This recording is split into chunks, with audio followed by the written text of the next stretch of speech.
C#.NET is the framework that is most often used to write software for the Microsoft Windows operating system. For many years, the C#.NET framework was closed source, but Microsoft's recent push towards open source technology has led to the creation of .NET Core, a fork of C#.NET that is composed of a small subset of features from the original C#.NET stack. This episode takes us through a history of .NET, with two program managers who have worked on .NET for many years, Immo Landwerth and Lee Coward. We also explored the present and the future of .NET. We discussed .NET Core and .NET usage on operating systems other than Microsoft Windows. This is another recent development, .NET on Linux and on Mac OS. This is a great episode, and people have been calling for more shows about the Microsoft stack, so if you have any suggestions for things around .NET or anything else, please send me an email, jeff@softwareengineeringdaily.com.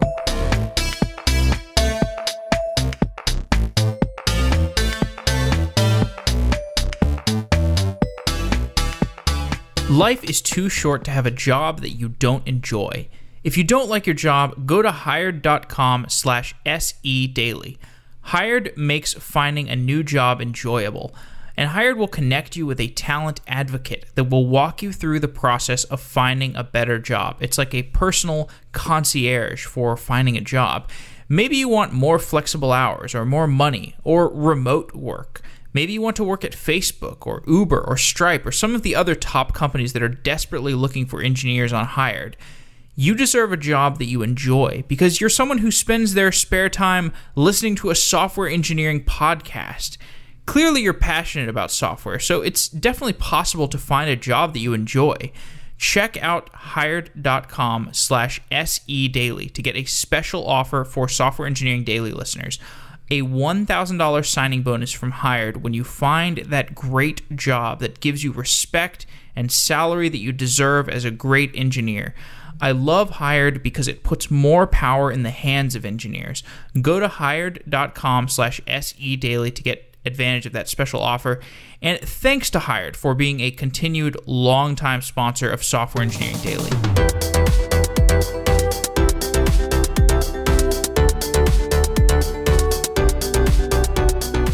Lee Coward and Immo Landwerth are program managers at Microsoft where they work on .NET, specifically .NET Core.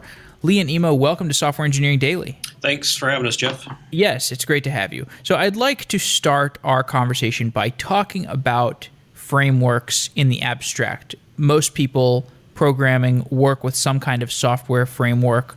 What is the purpose of a software framework? Yeah, so the general idea is when you write your app, there's many things that your app has to do, right? You have to read from the file system.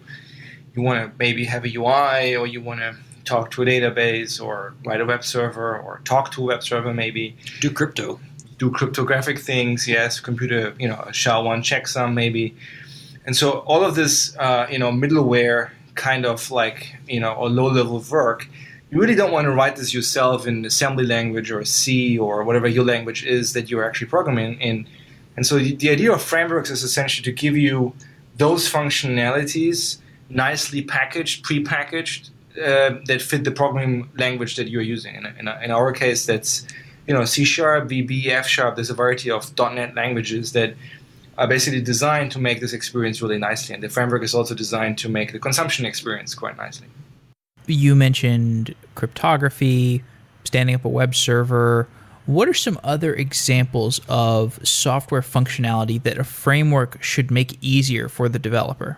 So depending on which world you're talking about, like the .NET framework, which you find in Windows environments, there's a UI graphic elements that are also can be difficult or tedious to implement on your own. And from our perspective, we have the WPF for Windows applications. There's also WinForms and some other things that get utilized. So these are some other areas, as Immo mentioned, that you don't necessarily want to tackle them yourselves. It's pretty tedious stuff and notoriously difficult to get right, as we keep finding out. And so these are other areas that are pretty big that you're going to find in frameworks. any kind of internet communications, kind of common stuff that everybody really wants to do and utilize. There's also other areas like identity and access control, which is also fairly difficult and kind of a specialized area where contributors to a framework, they have a passion about that kind of thing, and so they'll do a really good job at it and then make it available for the larger ecosystem. Yeah, I think in general, like one easy way to visualize this is, especially when you look at Computer Science 101, everybody at some point wrote an implementation for linked list or quicksort, right? And these are the kind of things that are fun in a test because, it's only 10, 20 lines of code, but every single line counts, and it's always very easy to get those wrong, right? You have an off by one error where you forgot to subtract one, or you forgot to add one, or you forgot to handle the corner case when the collection is empty and stuff like that.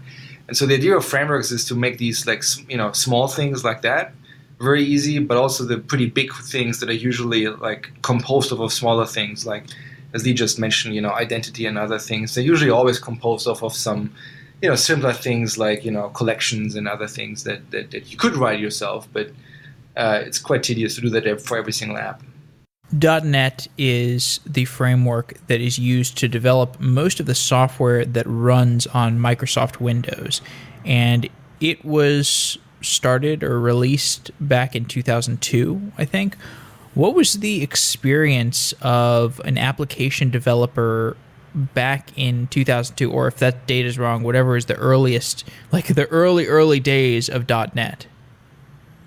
If you look at the time of 2002, right, there was another thing that Microsoft wrote that was pretty popular at the time, which was Visual Basic for applications, which was bundled with Office, and then Visual Basic by itself, which was, both of them had the same purpose, which is, making business apps easier to write, right? And business apps are usually a bunch of dialogues with a bunch of buttons and checkboxes and radio buttons and data grids and that sort of thing. And so the idea of that was to give you a really easy way to write those apps.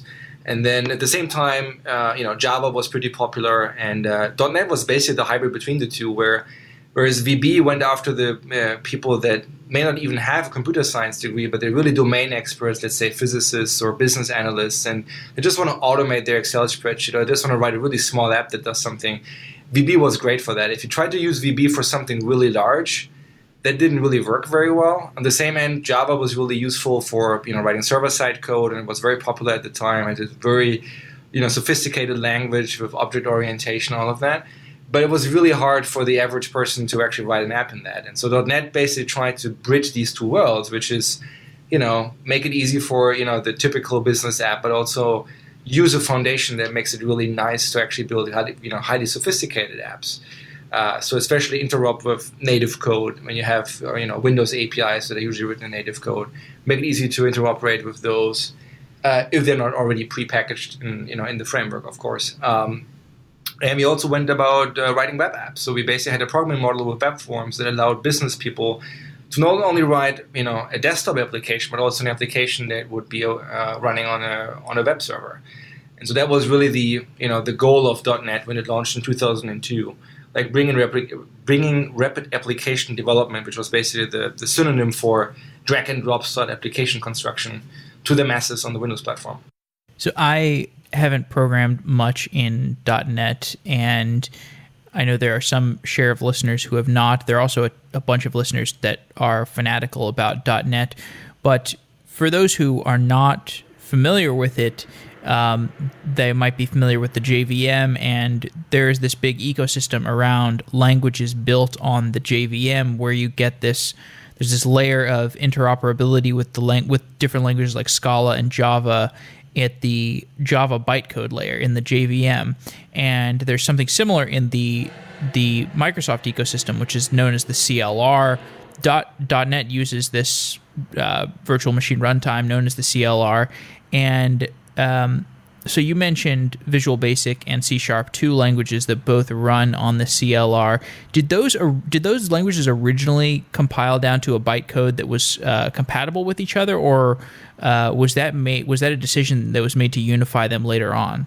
Yeah, so when, as I said, at the time where we built .NET, Java was available and VB was available, Visual Basic.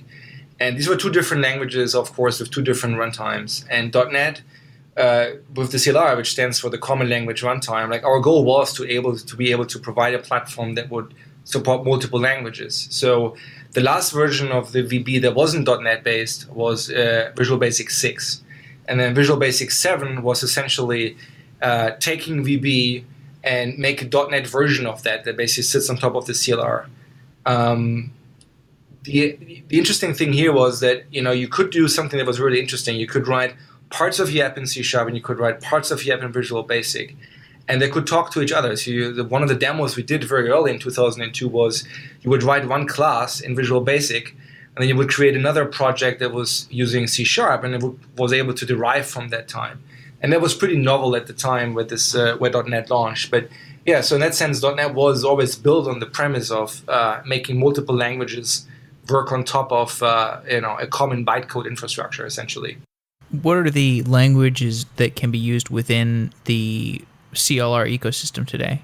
Yeah, I guess the most popular ones from our side are, still C# and Visual Basic. F# was, I think, created in, I want to say 2005-ish, which is also pretty popular at the time. It's a dialect of ML, which many people know, or Camel is a different dialect of that. And so F# is basically a functional programming language that runs on top of the CLR. There's multiple community projects out there with their own crazy languages. I mean, if you look at esoteric languages, there's a whole variety of them.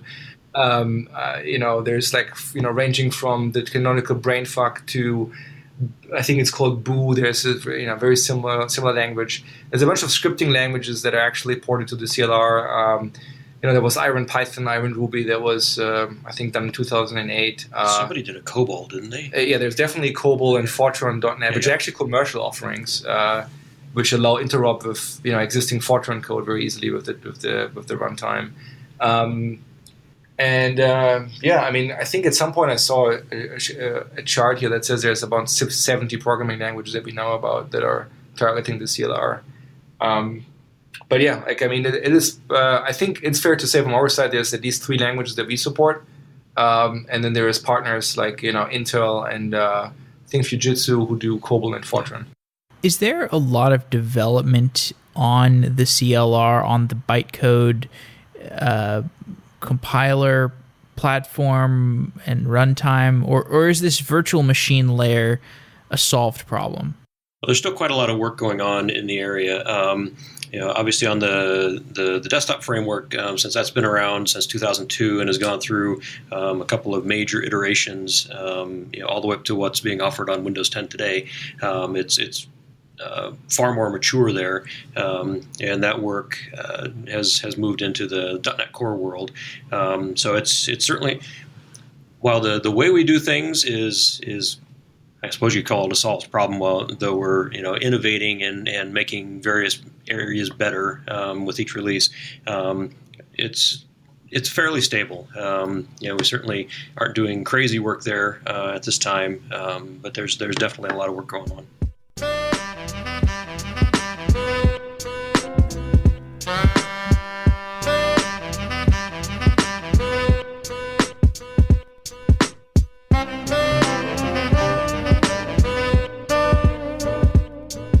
So you've got a bacon delivery service, and you need to notify your customers when their bacon has arrived at their doorstep. Twilio helps you make sure your customers get the bacon while it's hot. Twilio's programmable API lets you build SMS or voice alerts easily in the programming language of your choice, all in under 5 minutes with only a few lines of code. Now your customers get a text or a call the instant their bacon is ready. If your customers want to see the bacon frying on a hot pan, Twilio has video APIs and SDKs for the platforms that you know and love. Learn more at go.twilio.com/podcast and get an additional $10 when you sign up and upgrade your account. That's go.twilio.com/podcast. You will only pay for what you use, and it costs less than a penny to send a text. Get started at go.twilio.com/podcast. Get your bacon delivery service cooking with Twilio's APIs for voice, SMS, and video.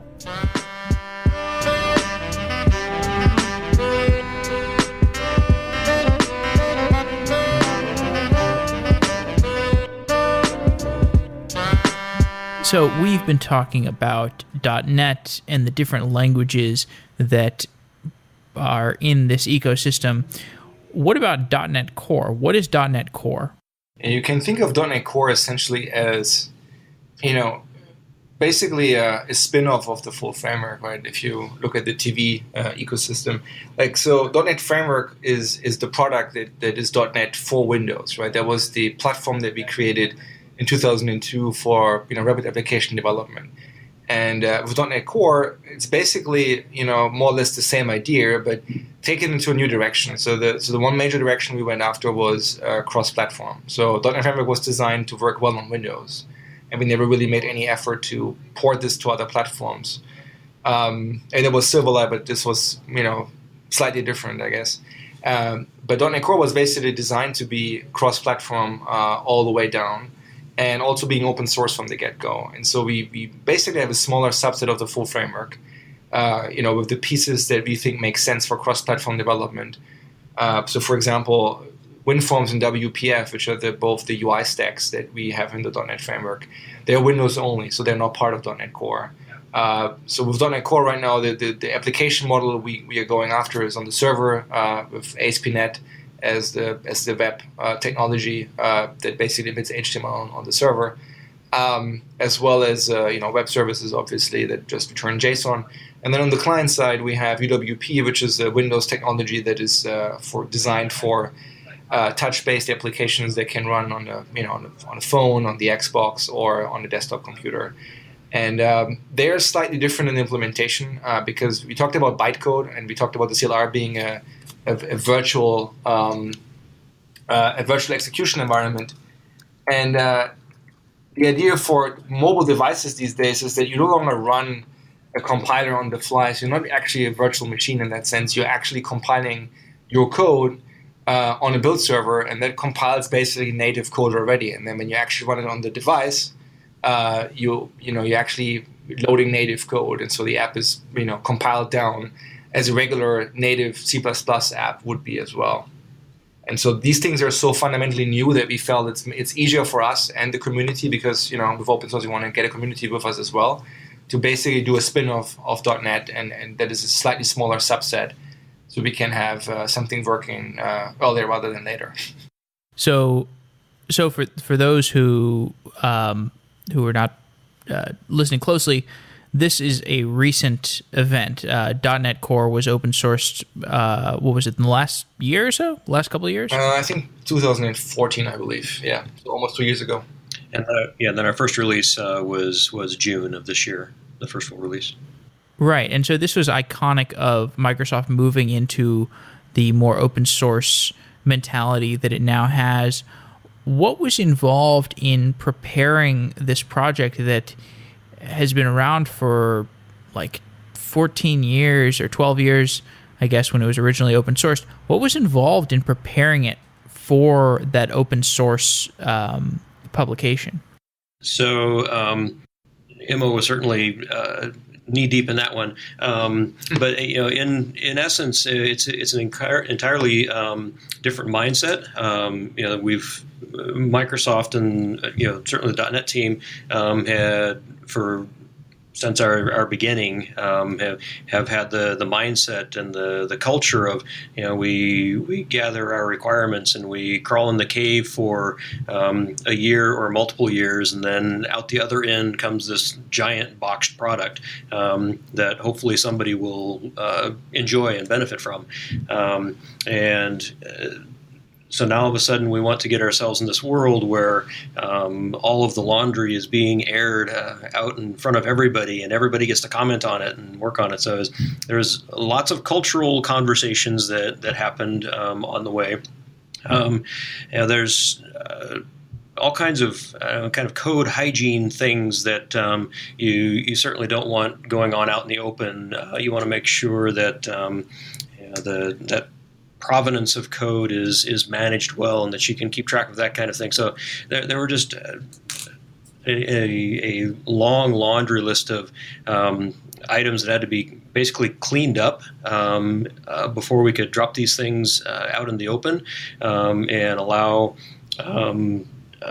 the community access to it. We did have a project that went on a few years before this, which was our reference source. So that was available in the open, and at least gave users a kind of a direct access to the source code. So some of the early legwork was done through that, but going to open source and standing up the GitHub projects and the kind of governing foundation around this was certainly another large bit of work before we could open it up. Yeah, the one thing that's interesting from our point of view is that if you look in the open source community, right, there's basically two major players. I mean, my example would be Linux, right, where you have people like Linus and a bunch of others that are basically working on the kernel, right? These are people that are either employed by some companies like Linus, who are actually being paid to do that, but they also are hobbyists, enthusiasts, and a bunch of other people who just like hacking on the kernel. And as long as the quality of the code is good, like, there's nothing wrong with that, right? And then on the other side, you have businesses like Red Hat that, take all these projects like the kernel, the KDE, and all the other things, and package them up into something that actually works well to each other. But then you also have, like, of course, support policies where larger companies want to know that, when they call 3 years later, somebody can actually answer the phone and help them getting unblocked. And so Microsoft is unique in the sense that we are both, right? Like, we are the party driving the open source for .NET, but also we are the party supporting it. And so with .NET Framework, we have a lot of experience on supporting the enterprise, but we haven't really had a lot of experience on, like, working with an open source community, right? This is like, the open source mindset, of course, but also the true agility of, like, how these things work, right? Because as Lee said, we are used to being 3 years in the basement, essentially, going dark from the public. So it's like almost like a basement project. But open source works differently. It's all online. You work with people from all over the world that you don't even know potentially. You just know them by their GitHub alias. And so getting the team bought into that culture was a decent amount of work. And from my point of view, because I'm a program manager, which means I'm not writing a lot of code. In fact, I don't write any besides sample code. But what I do is, I spec features and I talk to customers a lot.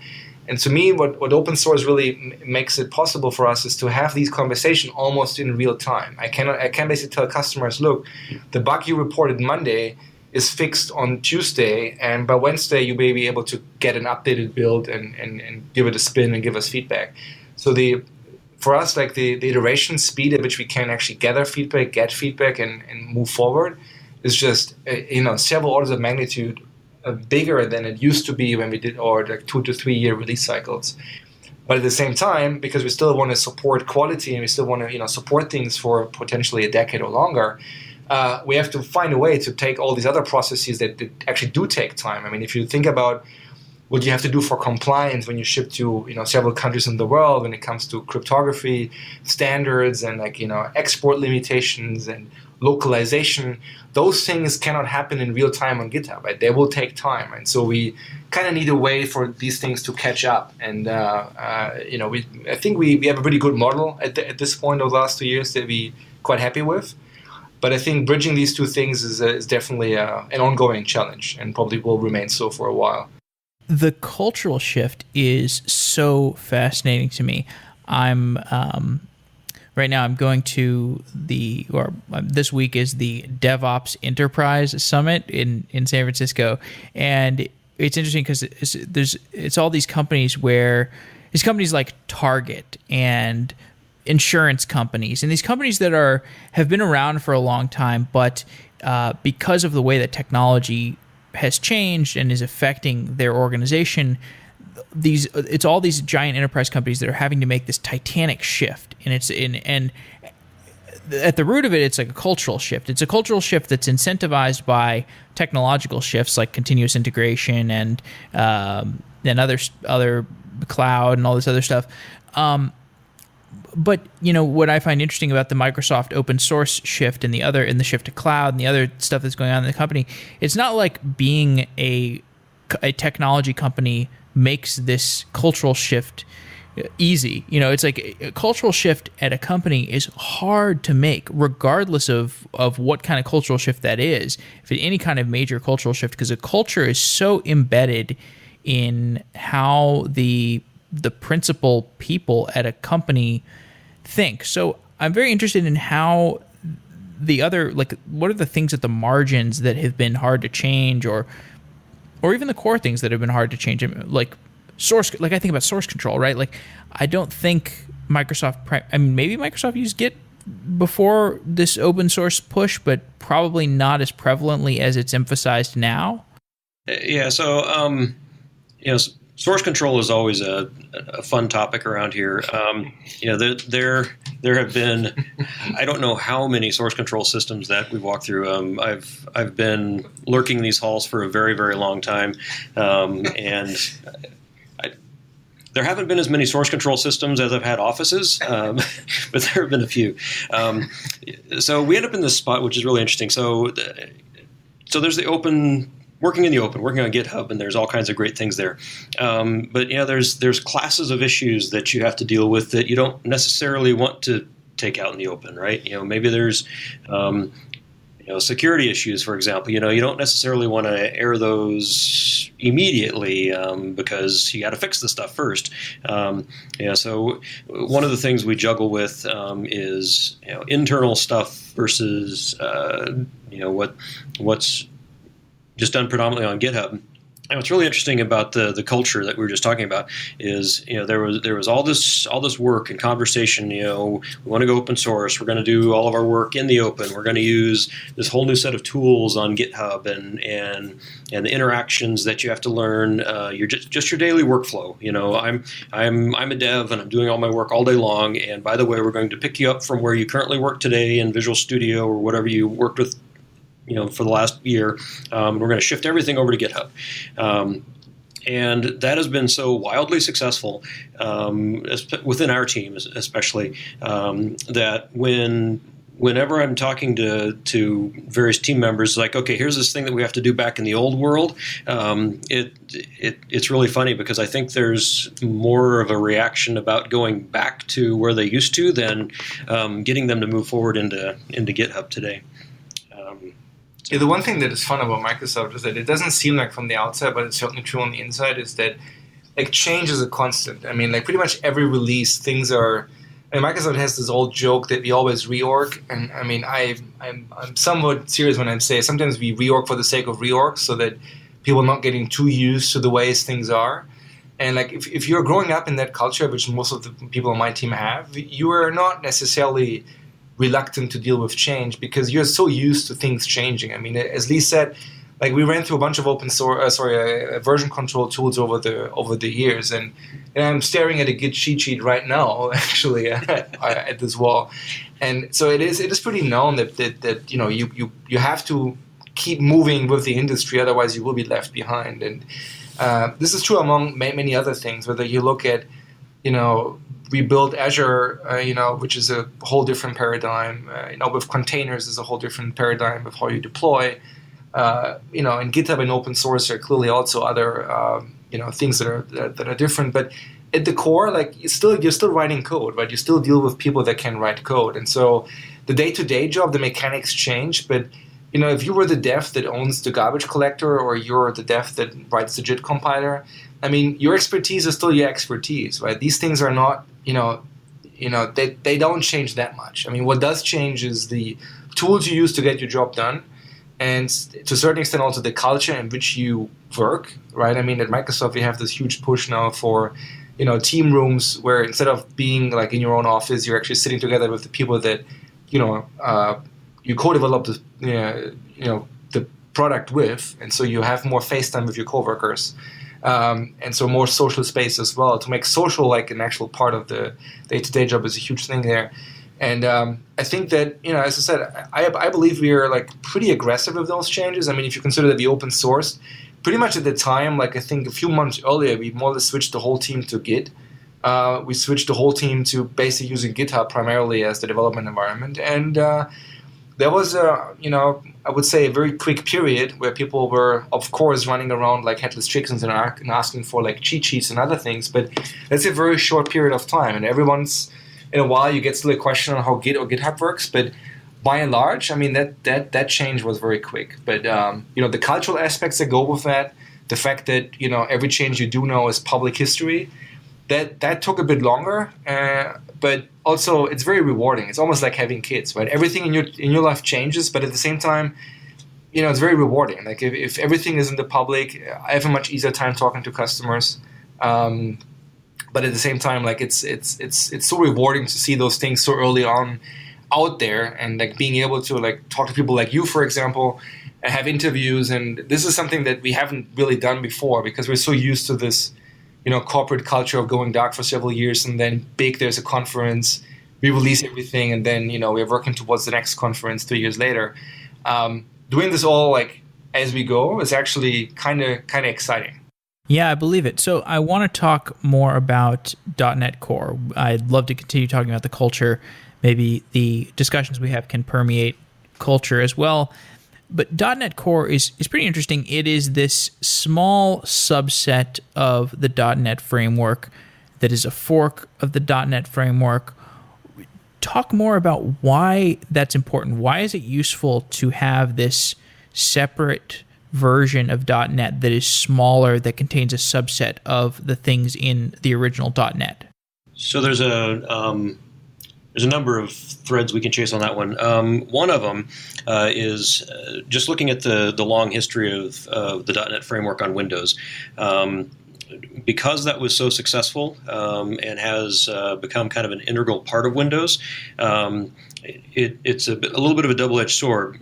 Because it's so successful, it exists on somewhere around 2 billion machines, and with that number of installations, any kind of update to the framework, kind of carries a pretty high level of risk. Even if you only mess up a very, very small percentage of installations, it's going to be a very big number. So the ability to make even changes that are super necessary. You mentioned some big companies. We work with them regularly on bugs that they find and get hotfixes to them.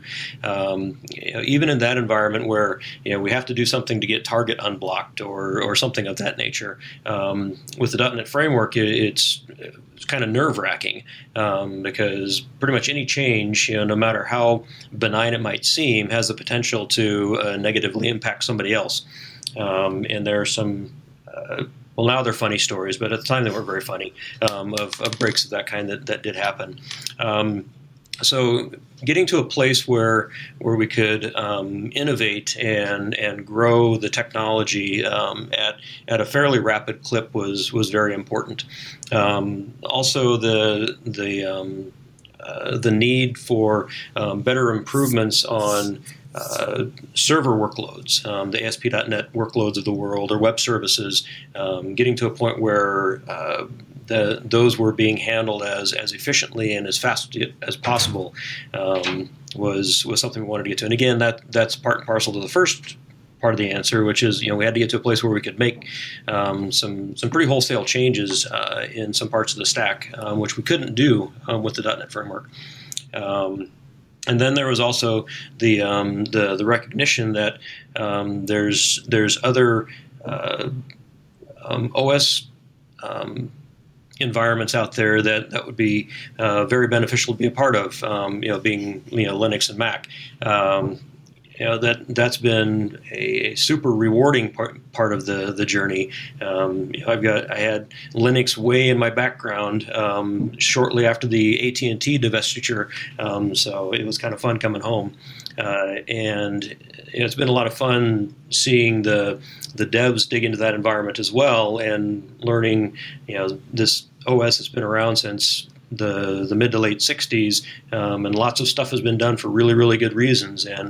And bringing that across to other platforms, it's making our Windows code better, and it's just lots of interesting things are happening because of that. Other things, Immo? Yeah, I think to a large extent it's also just an engineering reality that when you really want to move the product somewhere where it's not today, the problem space is much, much more tractable when you make it smaller, right? I mean, as I said before, if you look at the .NET framework, to give you some idea, there's 250,000 APIs in that thing. So that's not small. It's actually, given that it was, at the time we open sourced, like 13 years old, we basically, or actually older than that, probably more like 15 years old, there's a decent amount of like work that went into that, right? And it's multi-million lines of code. So if you open source on day one, all these multi-million lines of code, you also have to move this thing around on day one, right? When most of the infrastructure isn't ready for cross-platform, right? Because when we open source, we had like a very small subsection actually working, and then we worked in the open on GitHub towards actually having a public release. So it's much more tractable when you start with something smaller, where you can build a small console application that actually already does something meaningful, have a runtime that actually doesn't crash on startup, maybe would be good too, and then you start adding from there. And so we're actually slowly growing .NET Core now. I mean, actually with the upcoming version of .NET Core, which will probably ship sometime next year, we actually will have a lot more compatibility with the full framework, because we actually added much, much more stuff back to .NET Core. But when you bootstrap something in the community, it's always very good if you start with something small, something that works, because then it's much easier to join the party bus than if you have this super large thing where no matter what you do, you always break the build. It's not very rewarding for people. And there were also net new scenarios we went after. So you took .NET, you stripped away all these things that you maybe were less necessary, or you just wanted to shrink the footprint, and you got to .NET Core, and now you can grow .NET Core outward. But in that process of shrinking what .NET is, how were you thinking about the people who have been on .NET for a long time?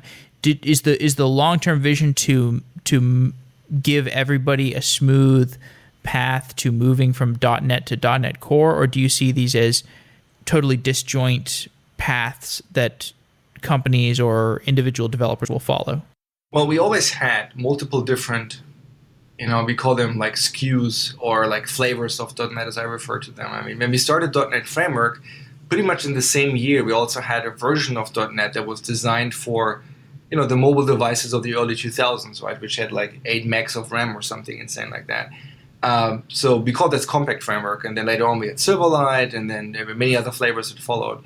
So there always were multiple, editions or flavors of .NET, and code sharing between them historically have been quite challenging, because they were not necessarily designed for code sharing, because quite frankly we didn't think of this as being a major scenario, which may sound stupid with the knowledge that we have today, but at the time that was not a business goal.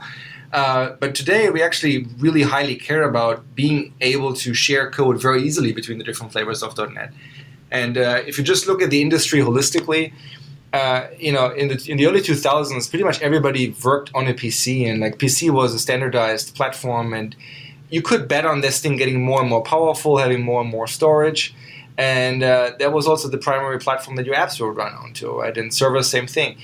Now with mobile devices and servers and the cloud, the variety of devices is actually much larger than it used to be in the early 2000s.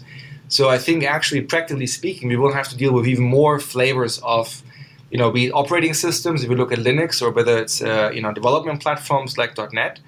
And so our goal has been that we want to make developers' lives easier, not harder.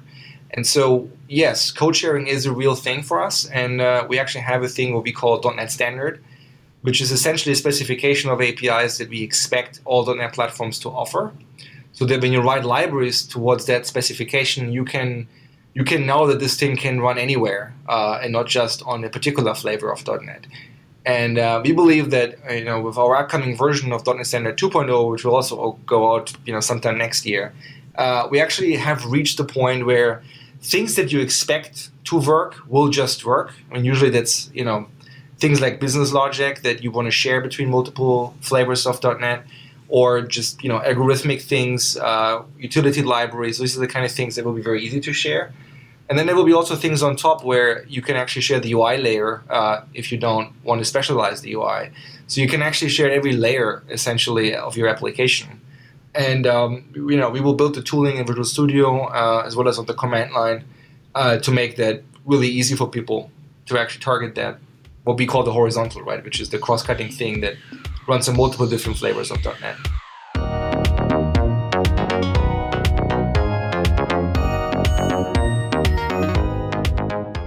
Indeed Prime flips the typical model of job search and makes it easy to apply to multiple jobs and get multiple offers. Indeed Prime simplifies your job search and helps you land that ideal software engineering position from companies like Facebook or Uber or Dropbox. Candidates get immediate exposure to top companies with just one simple application to Indeed Prime. And the companies on Prime's exclusive platform message the candidates with salary and equity up front. Indeed Prime is 100% free for candidates. There are no strings attached. Sign up now and help support Software Engineering Daily by going to Indeed.com/SEDaily. That's Indeed.com/SEDaily if you're looking for a job and want a simpler job search experience. You can also put money in your pocket by referring your friends and colleagues. Refer a software engineer to the platform and get $200 when they get contacted by a company, and $2,000 when they accept a job through Prime. You can learn more about this at Indeed.com/prime/referral. That's Indeed.com/prime/referral for the Indeed referral program. Thanks to Indeed for being a continued sponsor of Software Engineering Daily. If I ever leave the podcasting world and need to find a job once again, Indeed Prime will be my first stop.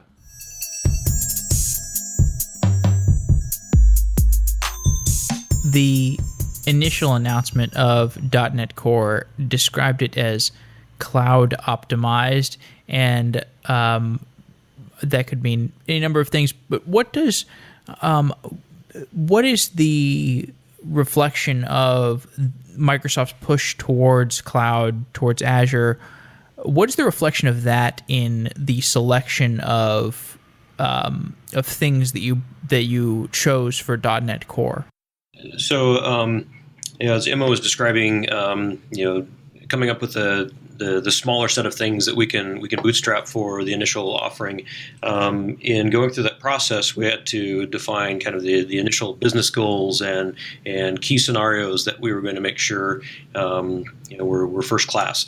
And the web workload, or out in the cloud, as you would say, we're very much a part of that with ASP.NET Core and Entity Framework Core being part of that. So it was the working on these server workloads and the ability to serve a ridiculous number of requests at any given time that were some of the key scenarios that we were after. Another part of it has to do with the way .NET Core and applications are deployed. With the .NET framework on Windows, you were dealing either with Windows installers of any number of varieties, or you were working with click once applications, which you provided essentially a server location. You would click on it, it would check for updates automatically and install it for you. But things were getting installed. Registries, entries were being created. All kinds of things were done to your machine during the install process, which made acquiring an application pretty heavyweight. Enterprises had to deal with a lot of different things to get these things to deliver to machines. Optimized for the cloud, one of the things that it allows you implies is that we can easily move these things around, and .NET Core,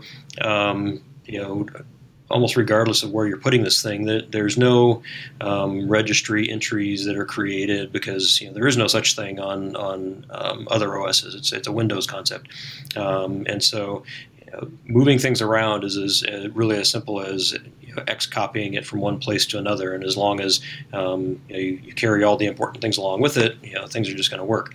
So it's the size and it's the agility of the application acquisition experience and the performance that we're after. That's a part of it. And we're still pushing the envelope on that. I think we, as Lee just said, we just shipped .NET Core 1.1, which is a small update to it.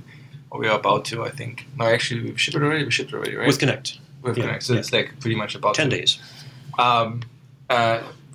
So so we're still like pretty much getting into the, okay, we have something that works, is robust, and it's used for production, but it's more or less, we took from full frame what we already have for the base layer, like especially the runtime and other pieces. And then the major thing on .NET Core 1.0 and 1.1 that's already there is we have a brand new web stack on top of that was written more or less from scratch with the learnings that the web team has done over the last 10 years. Over the next, I guess, years, it will also like optimize more the base layers. I mean, if you look at our runtime, if you look at the way we actually deploy, there are still many things we can optimize, as Lee said, like for size in particular. If you look at modern cloud deployments, you pretty much always talk about containers at some point, and Docker in particular. And size matters. I mean, there is like Linux distros that are like 4 megabytes, and if your app is like 600 megabytes because it brings in the world, well then you're pretty much loading that container like by 3 orders of magnitude. And from our point of view, like there's many things we can do, and we already have plans to actually tackle that area. But there's also like other things, like if you look at just the sheer throughput of your server. I mean, we can be smarter about, how can we, cache certain things? How can we do buffer pooling? Can we improve the GC to deal with memory in a more efficient way? And there's actually, none of what I'm telling you right now is a super state secret. In fact, when you're on GitHub and you look in the right repositories, there's actual work that happens between us, as well as people from the community. I mean, there's one guy in particular. He works for a company that does gaming in the cloud. And he pretty much submits fixes for all the layers, whether it's GGC, whether it's threading and thread synchronization, or just library function that he wishes would be there. And we're working with those kind of people on the vNext of the product, and do actually something that is a bit more novel than what we have done so far with .NET Core. Because as I said, it's mostly bringing up existing stuff on cross-plat, and now we're actually putting it to the next level, which is, okay, now let's make the thing even better than where we are today. Yeah, you mentioned Docker, and in relation to stripping out the things that you don't necessarily need and down to something smaller. And it also reminds me of some shows that I've done about unikernels, which are these kernels that it allows you to run Linux with a much smaller footprint. For example, in the cloud, you don't need a USB driver, right? And like many of the distributions of Linux on the cloud have a virtual driver for USB port, which doesn't make any sense because it's a virtual machine. Even if it had a USB port, you'd have to send a piece of mail containing a USB key to Amazon and have them plug it into your server that's sitting in a data center somewhere. So it doesn't make sense for there to be a USB driver on a cloud instance. And similarly, I'm sure there are lots of software libraries that you can take out of .NET that don't make much sense when you don't have access to the machine. These are the kind of things, I mean, like the one example I want to bring up is like, the easiest thing is you can just leave out files. But then when you actually look closer, like you really want something like a C++ style linker, right? That can basically what we call tree shaking your program, which is finding stuff that is unreachable and just stripping that out. If you do it with tooling, the nice thing is the developer doesn't necessarily have to be aware of the things.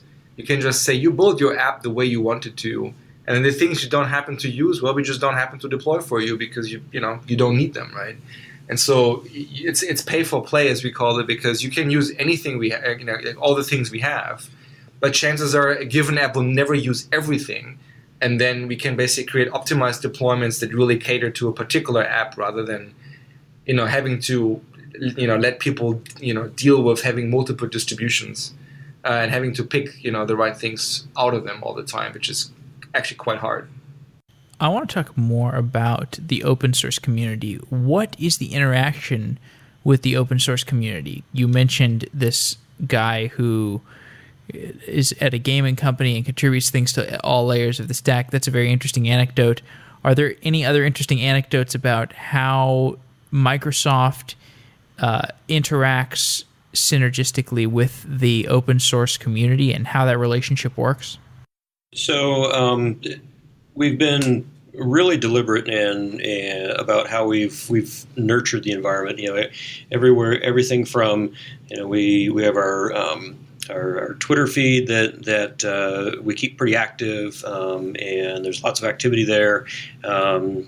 We've been spending a lot of time and thought on blog posts on the .NET blog, just making sure people are aware of what's going on and how to get to the new places, and certainly GitHub, where the lion's share of the interaction happens. We also have many people that are involved in community events, whether it's user groups or whatever it happens to be. There's lots of that going on. This week, we have our MVP gathering here, which is something that's been going on for quite a long time, but now it's much more vibrant because these MVPs, rather than being connected to some super secret email list, can now interact with us in the open, as well as having some other insider things that they're involved in. So there's all these different facets and avenues that we're approaching the community in, and the community is approaching us. Immo mentioned the one person that's contributing from the gaming perspective, but we have other users like that. I don't know the exact numbers, but if you see, Scott Hunter has a presentation and Scott Hanselman does as well, where they show off the external contributor growth over the last 2 years since we started this, and it's your typical virus outbreak kind of world map, where you've got the small coverage in the beginning, and then it just gets kind of scary looking with just the amount of contributions that are coming from all over the place. And one thing I've been trying to do with each one of our releases is give contributors good credit out on the GitHub repo and within the release notes, just making sure that they're all called out. So there's definitely a lot of activity. And a lot of it gets tied in with specific products. There's the gaming application that was just mentioned. He's got kind of a very specific thing that he wants to do. He's standing up games in the cloud. So there's some very unique and specialized scenarios that he cares about. There's some performance stuff that he certainly cares about that we may not cover in our performance lab, but now we do, because he's given us the pull requests and things that he cares about, and so we move that throughout the code. And there's others. There's certainly other areas that are kind of the same way, where there's specialized scenarios that the contributors, it's stuff that's within their wheelhouse, that they're really passionate about, that we may not work on as a mainline scenario, but because they are excited about it and they engage with us, and our developers are out in their areas daily, that they'll work with them and they'll come up with the pull requests and they'll end up a part of the next product.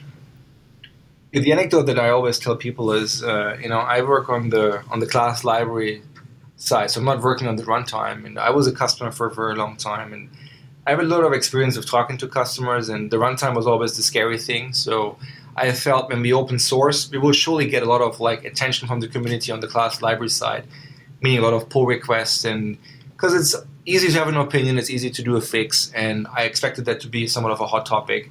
I quite frankly did not expect the runtime to have a super strong community from the get-go, because it's very specialized code, it's very hard code. It's basically, you have to be good at writing native code, but for .NET, so that's a somewhat smaller audience. And I was proven wrong very quickly. I mean, we open sourced on a Tuesday, and on Thursday, we got our first pull request where somebody did the initial porting work to bring up our runtime on the Mac. And turns out that guy was not new to this whole thing. He never worked for Microsoft, but he was a long-time contributor of Mono, which is a pretty well-known open source version of .NET, which we never worked with because they were essentially an open source version. On our side, it wasn't aligned with the business. And now actually with us open sourcing, we finally got the alignment that we needed in order to incorporate that community better. And in fact, the company that started or still funds Mono because they went after iOS and Android for mobile devices.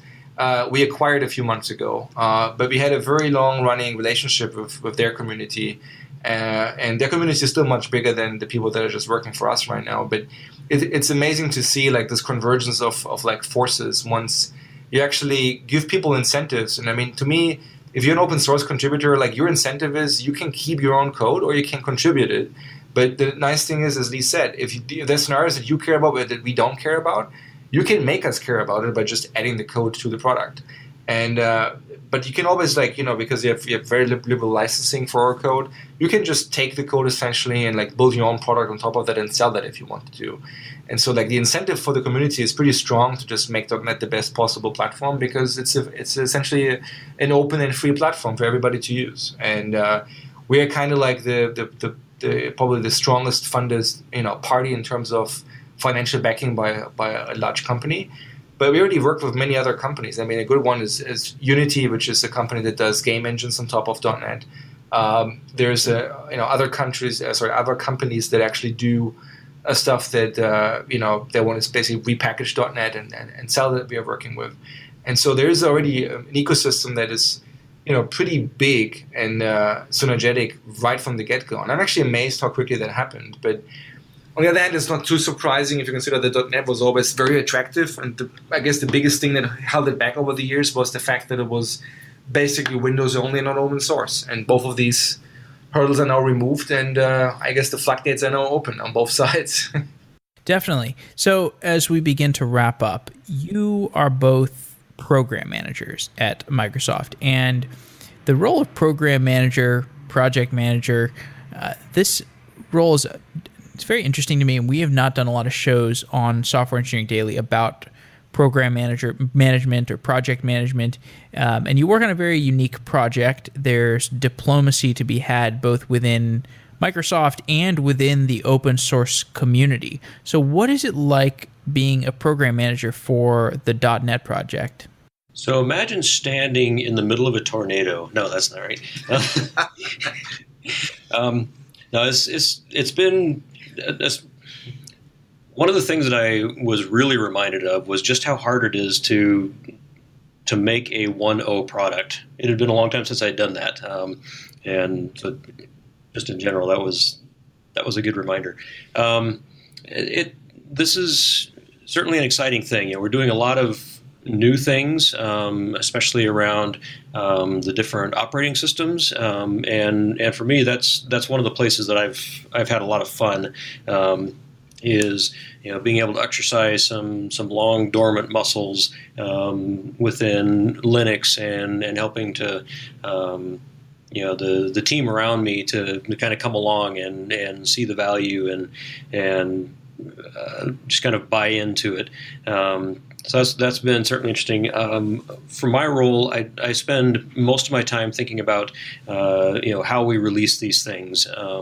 Immo's more on the design side of the fence. So for me, it's how do we get this new thing out to customers in kind of the most efficient way and attractive way possible? How do we make it so that they can get to this stuff and reason about it? And how do we not only get this stuff easily to anybody at any time that they want, but how do we do it in a way that is really stable for the enterprise customer that may not want to be moving at the speed of light like somebody else would? And how do the support policies and all of the follow-on bits of policy have to work? If there's some kind of update that we have to get, if there's a security problem, how does that happen on all the machines and all the different places where this application might be? So from my perspective, these are the kind of problems that I juggle, and when there's an engineering solution involved, that's where I engage with our developers to help design that thing and make sure that it works well for customers. I mean, if you're confused by the term program manager, like that's normal. But I think the interesting thing is really like if you think about the roles that are involved in the software product, right? Like you basically have developers that write code, and you may have testers that actually test it, or now the trend is to say that developers write their own unit tests, and then you have specialized disciplines that deal with writing code that make sure the infrastructure is exercised, which is, the whole DevOps thing.